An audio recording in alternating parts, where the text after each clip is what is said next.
It's the beginning of a new year, and as we look forward to the future, I want to give you permission to dream bigger than you ever have before. See, God gives us dreams and visions in our lives, and unless we really stretch that visionary muscle, we'll never see those things come to pass. So today I'm going to talk to you about how you can become a visionary. Let's get started.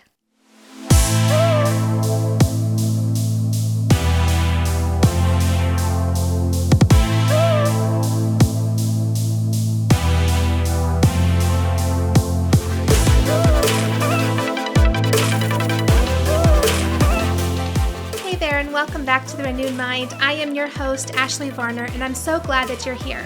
Today, I want to start by sharing a quote by Priscilla Schreier, and I actually got this quote from her Armor of God Bible study, and she says, "The enemy celebrates lethargic Christian living." I think this is so true and such a travesty. So often we are lethargic in our living, and I believe that God really is encouraged and blessed by His people being risk takers. And so that's what I want you to do in this coming year.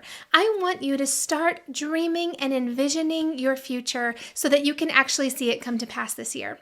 So the first thing that you need to do whenever you want to become a visionary is to realize that there's a difference between God-sized dreams and our-sized dreams. So I want to start by going to Judges chapter 7, and this is the story of Gideon. He was a judge of Israel, and he was in charge of the army, and he was given a task of defeating the Midianites. Now, at the time, he had about 32,000 men, and he was getting ready to go against them, against the Midianites. And so he was getting ready, and he hears from the Lord, and the Lord tells him that he has too many men.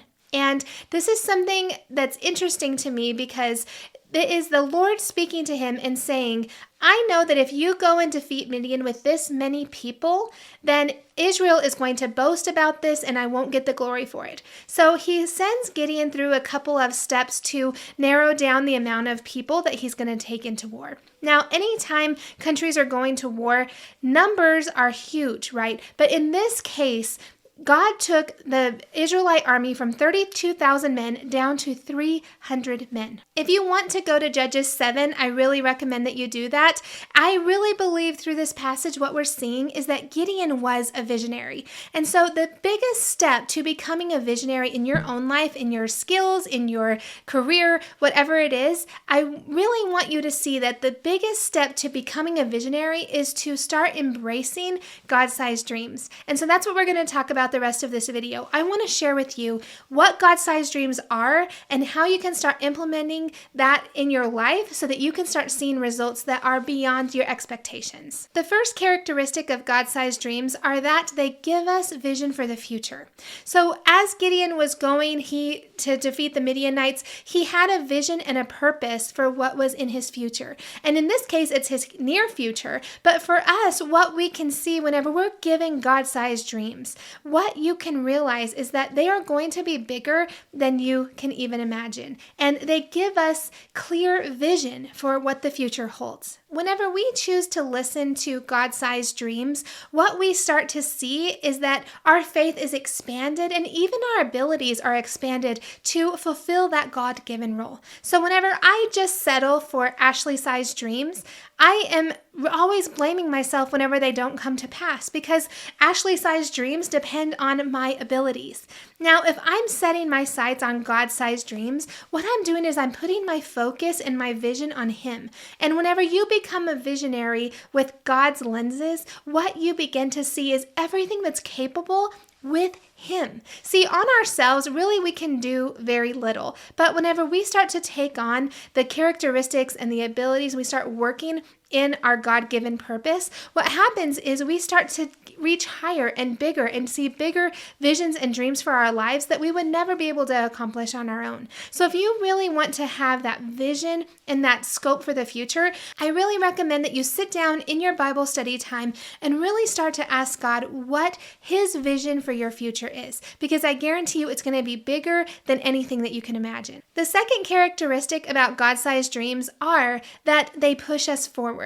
So you guys know I am a big fan of getting uncomfortable and really doing that with intention. So if we look at this story with Gideon, what we see is that as an army commander, Gideon is out of his comfort zone. We've talked about how armies are much better the bigger they are, right? That sometimes is the determining factor in who's going to win a battle, is how many physical people they have on the ground, right? But in this case, Gideon was taken outside of his comfort zone, and I guarantee you there was probably some mixed emotions about that. So we know that our emotions are derived from the thoughts that we think. And so if you find that you're in a place where you're seeing this God-sized dream and you are just feeling apprehensive or anxious about it, maybe you are even a little bit afraid, I want you to dig deep into what thoughts are driving that emotion in the first place. So if your thoughts are, there's no way I can do this on my own, or this has never been done before, or what if I fail? If those are the thoughts that you're putting into your mind, then you are going to experience those emotions. But if you change the thoughts that are coming into your mind about these God-sized dreams, what you're going to see is that your uncomfortable feeling is actually going to push you forward to see more success. Now, just because Gideon obeyed didn't mean that he didn't have some kind of negative emotion going on. But my guess is that if he felt afraid, he went to the Lord. If you feel afraid, you can do the same thing. And that's really why we can have negative emotion and really use it to our advantage. Now, just because Gideon was afraid or was possibly afraid doesn't mean that he didn't obey. So often whenever we see these God-sized dreams, we get so afraid of the result that we don't take any action. And that's why when I teach and coach my clients, I'm teaching them that their thoughts are what determine their emotions. Those emotions can determine their actions, and then those actions determine their outcome. And so if you want to have a successful outcome, if you want to reach those God-given dreams that you have, those God-sized dreams, then you need to start by changing your thoughts first. So that's why it's so important to become a visionary and to say, I am willing to embrace these God-sized dreams, knowing that they're going to make me uncomfortable, knowing that they are going to push me forward. Another characteristic about God-sized dreams are that God-sized dreams give God the glory. So it can be really easy in the corporate world or in the business world to want to take credit for all the success that we have. But this is something that differentiates us from the world. So if you are successful in your career, if you are a business owner, and you in your heart know that your success comes from the Lord, then your God-sized dreams are going to reflect that. So whenever you have a God-sized dream, you can know that it is going to give God the glory. And I think that as a visionary, that's what we want, right? We want everything in our lives to point back to Him. One thing I saw in Gideon's story is that God purposefully lowered the amount of people in the army so that He would get glory. That is one requirement of all God-sized dreams, that they give God the glory. And so what I want you to see is that if you have a God-sized dream, it should require divine intervention. So I know that my family, my business, some of our other businesses would not be where they are today without divine intervention, without the Lord's help in my life. And really all of my success, everything that I have, all the glory belongs to Him. And so whenever we start to shift our focus onto the Lord, He realizes that we are a good steward, that He can trust us with success because He knows that we'll give the glory back to Him. And whenever you start to walk in that, it gives you so much freedom to say, I know that not only do I not have to do this on my own, but also this is something that is ultimately going to give God glory through my life. And whenever God can see that He can trust you with that, success is going to follow. And it's important to remember that God won't share His glory with anyone. And I don't say that lightly.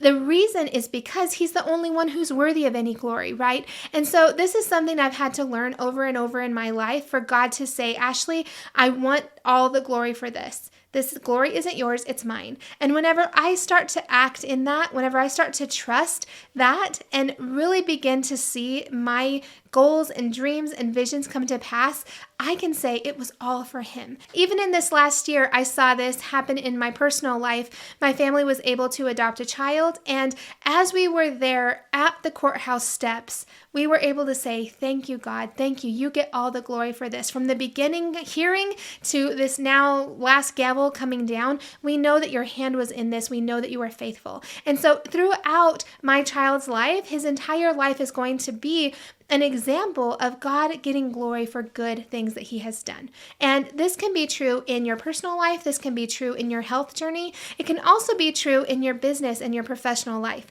So make sure that the dreams that you're dreaming, that God ultimately gets glory from those. The last thing that I wanted to share about God-sized dreams and truly about becoming a visionary is that God-sized dreams aren't really about size at all. Sometimes we compare the size of our dreams to the size of God's dreams. And really there's no comparison because God-sized dreams will blow us out of the water every time. There is a verse in Isaiah 64:4 that says, since ancient times, no one has heard, no ear has perceived, no eye has seen any God beside you, who acts on behalf of those who wait for him. And then later, Paul tells the Corinthians in 1 Corinthians chapter 2, verse 9, he kind of paraphrases that and says, no eye has seen, no ear has heard, no mind has conceived what God has prepared for those who love him and who are called according to his purpose. See, the size of your dream isn't what's important. The size of your God is what's important. And so whenever we begin to act like visionaries, whenever we begin to see the things that God sees and really start to imagine and goal set with his abilities and his resources in mind, which are limitless, then we can start to realize it's not about the size of my dream. It's not about how many pounds I want to lose or how much money that I want to make or how much I want to give away to charity. It's all about him, and it's all about what he wants to do in my life. Whenever you start taking on that role and start thinking those types of thoughts, they are going to naturally lead to emotions like trust, excitement, motivation, commitment. And then those are going to lead to actions that are going to get you the kind of outcomes that you want. But remember that in all of this, every vision that God gives you, realize that he gave it to you for a purpose. And he is never going to give you something that he is not also going to give you the ability to work through, to overcome, to succeed at. So as you begin to make plans and set goals for yourself, realize that you can do this with vision and intention to live out the purpose that God has for you in this coming year.